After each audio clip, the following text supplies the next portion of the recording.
I was given one more chance, and I married the man everyone warned me about. The first time I died, I was 34 years old, lying on the marble floor of my own kitchen, staring up at the man I'd promised my life to as he calmly wiped his fingerprints off the glass he'd just used to poison me. He didn't even look sorry. He checked his watch. The second time I opened my eyes, I was 26 again, standing in the same lavender dress, at the same engagement party, 3 years before that kitchen floor would ever happen. Everyone in that ballroom warned me about him that night.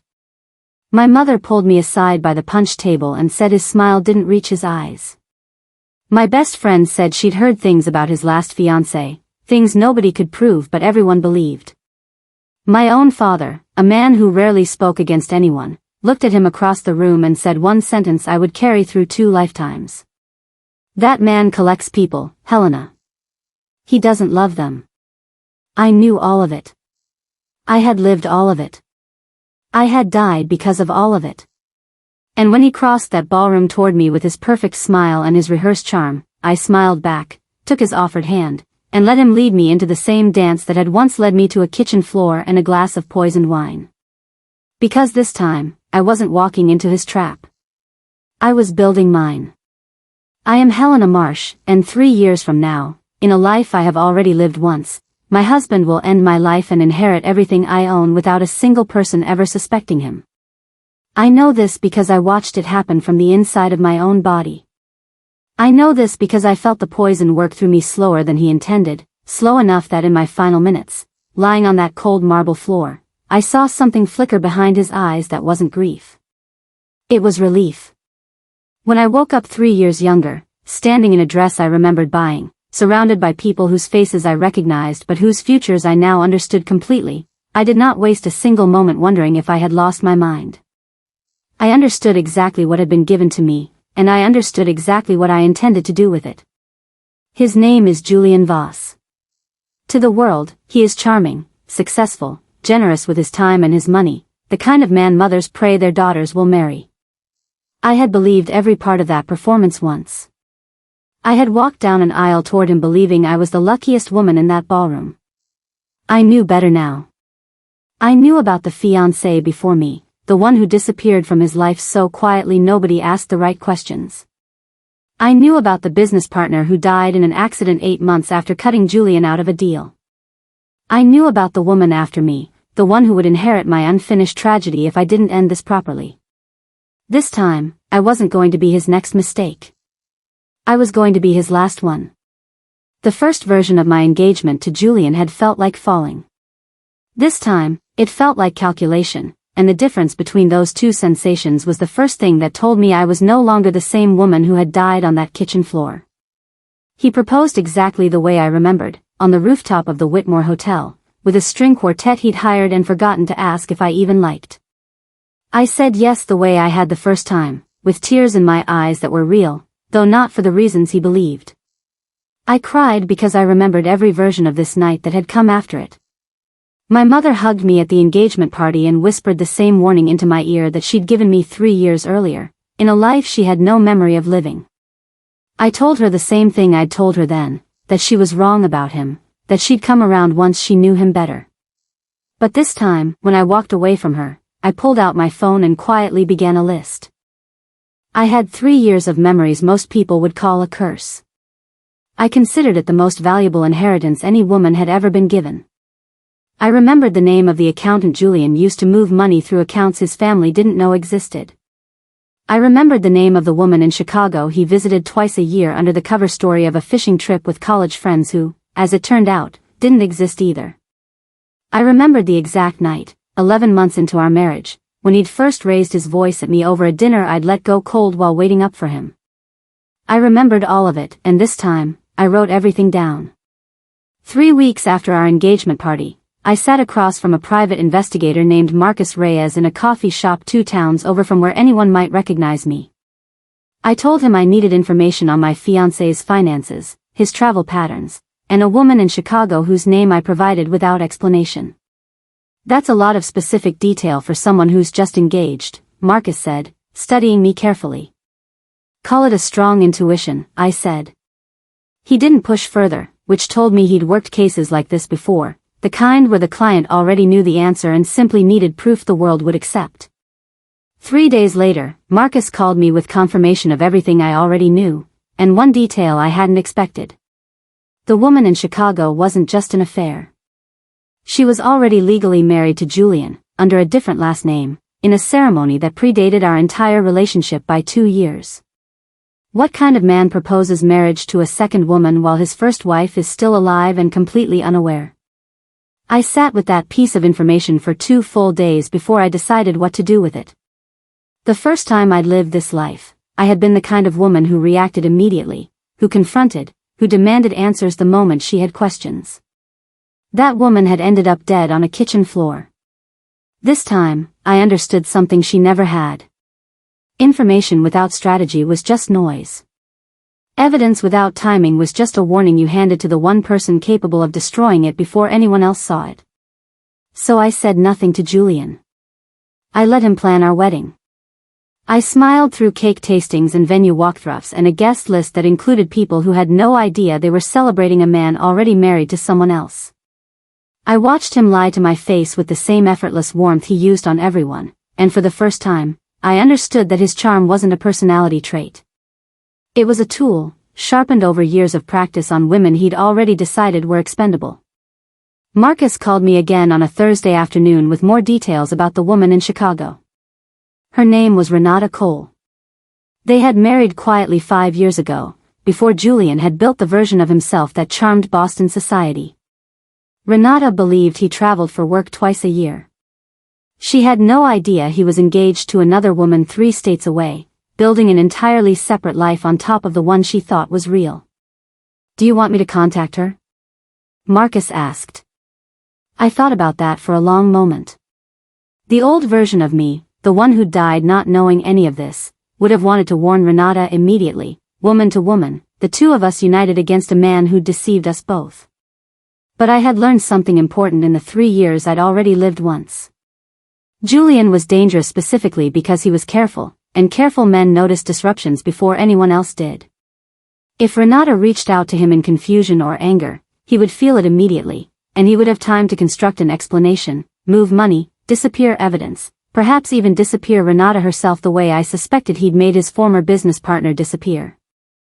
"Not yet," I said. "I need everything documented first. Bank records connecting them. The marriage certificate. Proof he's been filing separate tax information in each city. I want a case so complete that by the time anyone confronts him, he has no room left to maneuver." "That could take months," Marcus said.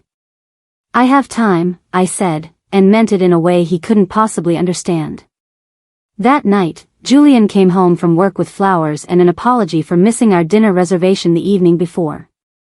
He kissed my forehead the exact way he had 1,000 times in a life I remembered, and he didn't.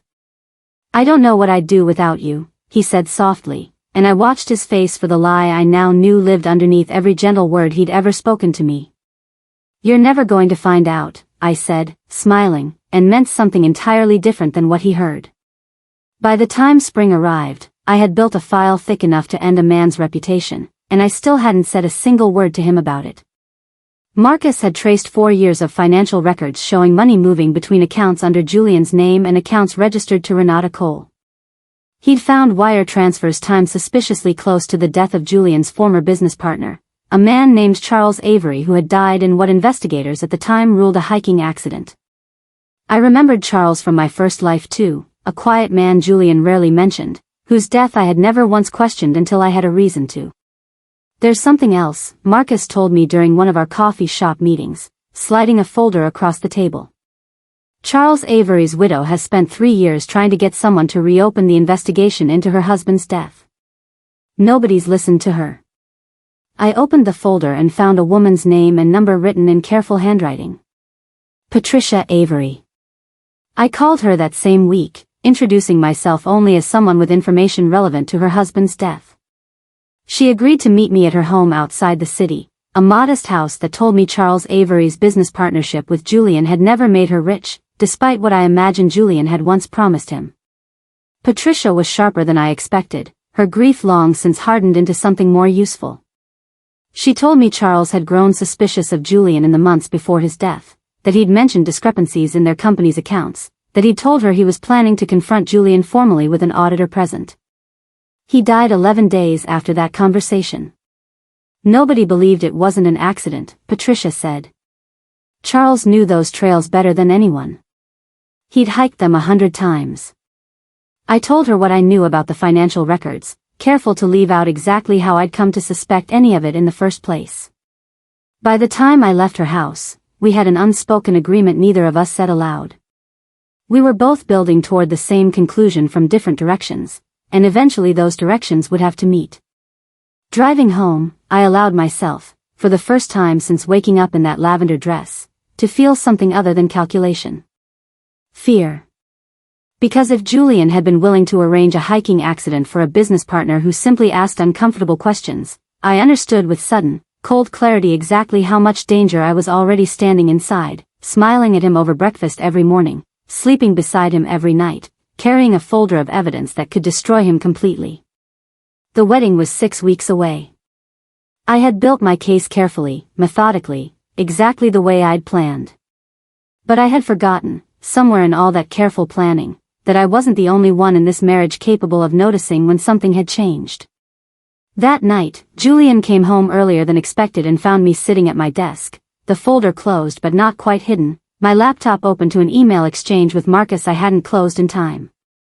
He stood in the doorway, watching me with an expression I recognized instantly, because I had seen it once before, across a kitchen counter, in the final moments of a life he didn't remember taking from me. "What are you working on?" Julian asked, his voice carrying the same casual warmth it always did, though something underneath it had shifted, gone careful in a way I recognized too well. "Wedding logistics," I said, closing the laptop smoothly. "Marcus is helping coordinate security for the venue. Too many guests, too many strangers walking through with cameras." It was a believable lie, delivered without hesitation, and I watched something in his shoulders ease slightly. But his eyes lingered on the folder a moment longer than I liked. "You've been distracted lately," he said, crossing the room slowly. "Spending a lot of time on your phone. Disappearing for hours some afternoons. Wedding planning is exhausting," I said. "You'd know if you actually helped with any of it." It was the kind of deflection that had worked in my first life, the kind that redirected his attention toward guilt instead of suspicion. He softened immediately, apologizing, promising to be more present, kissing my forehead the way he always did when he wanted a conversation to end. But that night, lying beside him in the dark, I understood something had changed between us in a way I couldn't undo.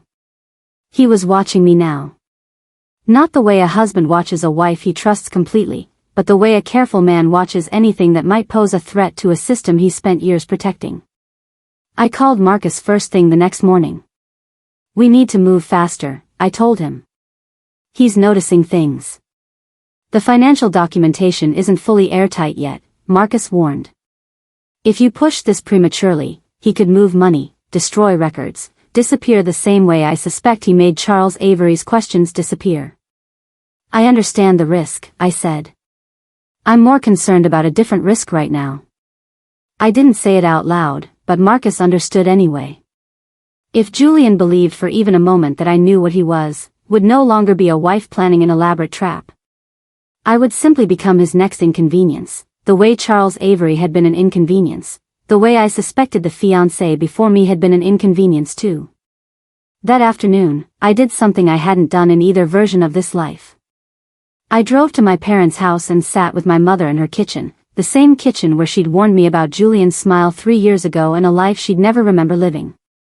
"Mom," I said carefully, "if something happened to me, I need you to know where to look." She set down her tea, studying my face with the particular sharpness only mothers seem to carry. "Helena, what's going on?" I couldn't tell her everything. I couldn't explain a kitchen floor and a glass of poisoned wine and a second chance I still didn't understand the mechanics of. But I could give her something true enough to matter. "There's a folder," I said, "in a safety deposit box under my name at the bank on Hartwell Street. If anything ever happens to me, anything at all, I need you to open it before you do anything else."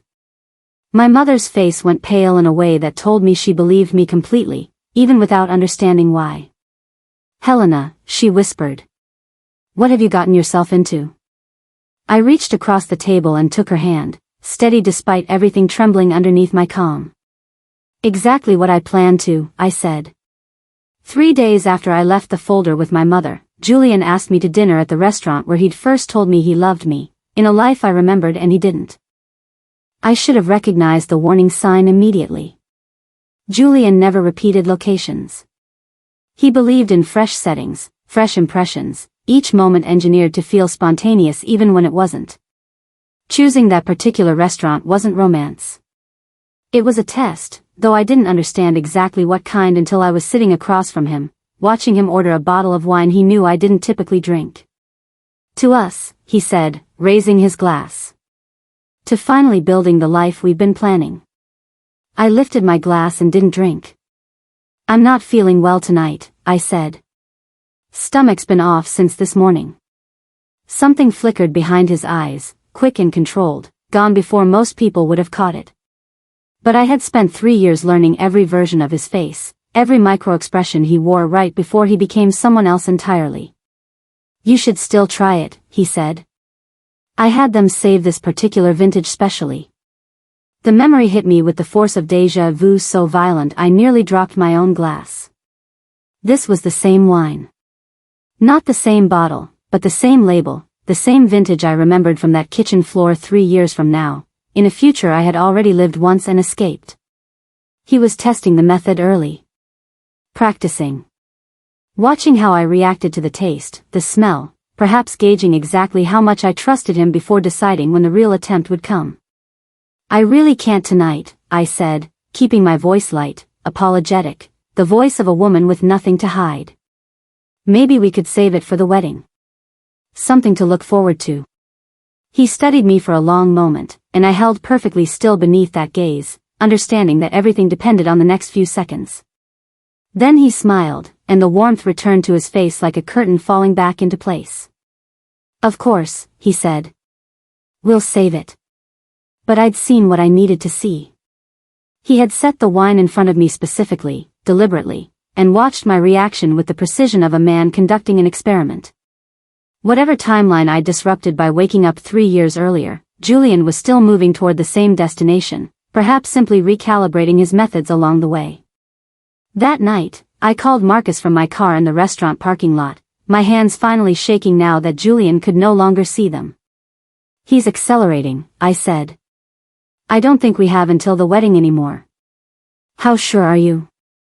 As sure as someone can be, I said, when she's already died once at this exact table, drinking this exact wine. Marcus was quiet for a moment. Then we move everything up, he said.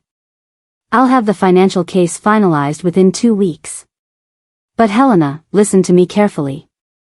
From this point forward, you don't eat or drink anything in that house that you haven't prepared yourself. I sat in the dark parking lot, watching Julian through the restaurant window settling the bill with the same charming smile he'd shown 100 waiters before, and understood with absolute clarity that the second version of my life had just become a race against a man who was beginning to remember, in his own way, exactly how this story was supposed to end. The 2 weeks Marcus asked for stretched into the most carefully controlled period of my entire life. I stopped eating anything Julian prepared. I made excuses about a new health routine, a cleanse my doctor had recommended, small enough lies that didn't raise alarm but gave me cover to bring my own meals, brew my own coffee, pour my own wine from bottles I purchased myself and kept locked in a cabinet only I had the key to. Julian noticed, of course. He noticed everything now. But he said nothing directly, choosing instead to watch me with the patient attention of a predator who understood that pressing too hard might cause his prey to bolt before he was ready. Marcus called on a Tuesday morning with the words I'd been waiting 3 years, across 2 lifetimes, to hear. It's done, he said. Everything's documented. The bigamy, the financial fraud, the wire transfers around Charles Avery's death. I've also confirmed something new. Renata Cole in Chicago has her own folder. She's been suspicious of Julian's frequent absences for over a year and quietly hired her own investigator 3 months ago. She doesn't know about me, I said. Not yet, Marcus said. Do you want that to change? I thought about Patricia Avery's hardened grief, about a woman in Chicago living her own version of unknowing danger, about the fiancé before me whose name I'd never been able to fully trace, whose disappearance from Julian's life had simply been accepted by everyone who should have asked harder questions. Yes, I said. It's time everyone in this knew the truth at the same moment. That's the only way he doesn't get the chance to turn us against each other first. Marcus arranged a call between myself, Renata, and Patricia Avery that same week, the three of us speaking for the first time across phone lines that connected lives Julian had spent years keeping carefully separated. Renata's voice shook through most of the conversation, the particular shock of a woman realizing the husband she'd quietly waited for twice a year had built an entire second existence on top of their marriage. Patricia's voice was steadier, sharpened further by finally hearing confirmation of what she believed about her husband's death for 3 long years. By the end of that call, the three of us had agreed on something none of us said explicitly but all of us understood completely. We were done being separate inconveniences he'd managed individually. We were a pattern now, finally visible, finally connected, finally impossible for him to manage one at a time. There's one more piece, Marcus said after the call ended. I located the fiancée before you. Her name is Sophia Reyes. She didn't disappear, Helena. She's alive, living quietly in Vermont under her mother's maiden name. She left Julian 8 months before your engagement began, and she's spent every year since terrified he'd eventually come looking for her. I sat with that information for a long moment, understanding finally the shape of the man I'd married twice now, a man who didn't simply discard women who threatened him. He erased them, one careful disappearance at a time, until the only women left in his orbit were the ones who hadn't yet realized what he was. I intended to be the last one who ever had to find out the hard way. I went to see Sophia Reyes myself, driving 4 hours to a small town in Vermont where she'd rebuilt a life carefully designed to be invisible. She answered her door cautiously, and something in her face told me she'd been waiting years for a knock she always knew might eventually come. You're his new fiancé, she said, not a question. I saw the engagement announcement online. I almost called someone. I didn't know who. I know what he is, I said quietly. I'm not here because I'm confused about him. I'm here because I need to know exactly what happened to you, and I think you need to know you're not the only woman he's done this to. We sat in her small kitchen for 3 hours while she told me everything. The slow erosion of her confidence in the years she'd dated him. The isolation from friends he'd carefully engineered, framing each disconnection as her own choice. The night she'd found documents suggesting he'd been quietly moving assets out of accounts they shared, preparing, she now understood, for an exit strategy that wouldn't require divorcing her in any conventional sense. I left before he could finish whatever he was planning, she said. I've spent every year since wondering if I made the right choice or if I just delayed something that was always going to happen to someone. You didn't delay it, I said. You just weren't the one he finished it with. She agreed to provide a statement, the final piece in a case that now spanned 4 women across 3 states, connected by a man who'd spent over a decade believing himself untouchable specifically because he'd never let any of his victims realize they weren't alone. I drove home that night with the last document Marcus needed, understanding that everything was finally ready. The wedding was 11 days away. Marcus had arranged for the financial fraud case to be presented to federal investigators the following week, timed deliberately to land before the ceremony, before Julian had any opportunity to legally bind himself to me in a way that would complicate the case further. Patricia Avery had convinced a detective to formally reopen her husband's death investigation, citing new financial evidence connecting Julian directly to the timeline of Charles Avery's death.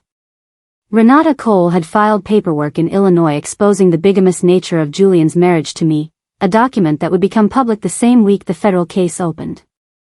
I had built, across 3 years of memory and 3 additional months of careful work, a case so complete that Julian would have no room left to charm his way out of it, no version of himself smooth enough to explain away 4 women's worth of evidence converging at once. But I had forgotten one final thing, something I hadn't accounted for in either version of my life.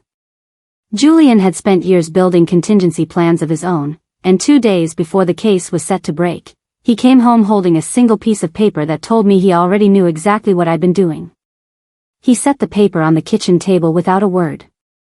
It was a printout of an email between myself and Marcus, dated 3 weeks earlier, the kind of careful evidence I'd believed was completely secure. "I want you to understand something," Julian said, his voice quieter than I'd ever heard it, all the practiced warmth finally gone.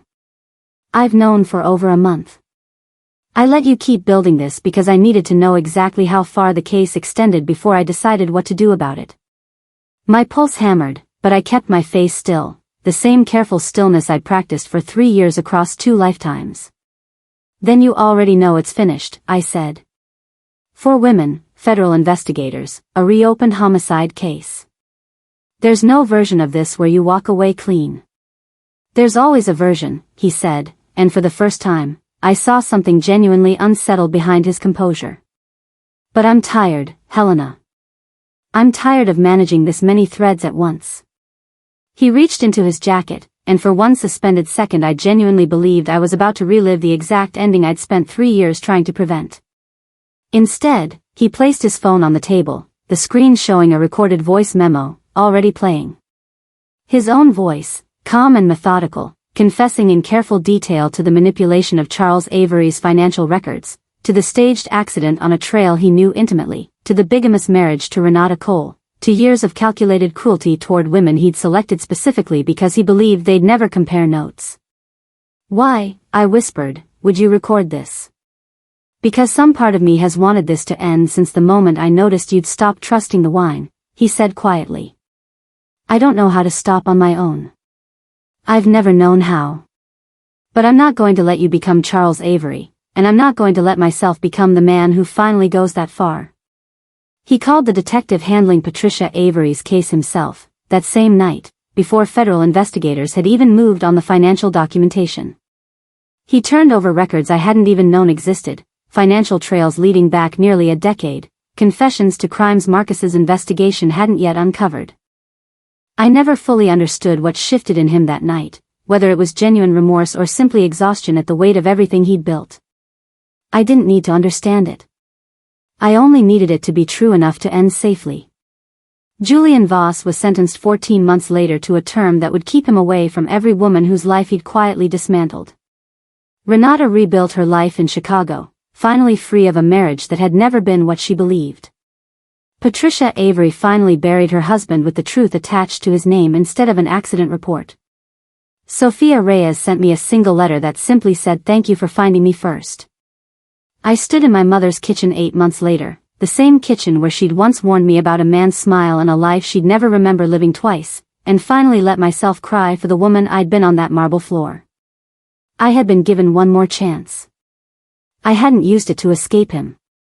I had used it to make sure he never got the chance to do this to anyone else again.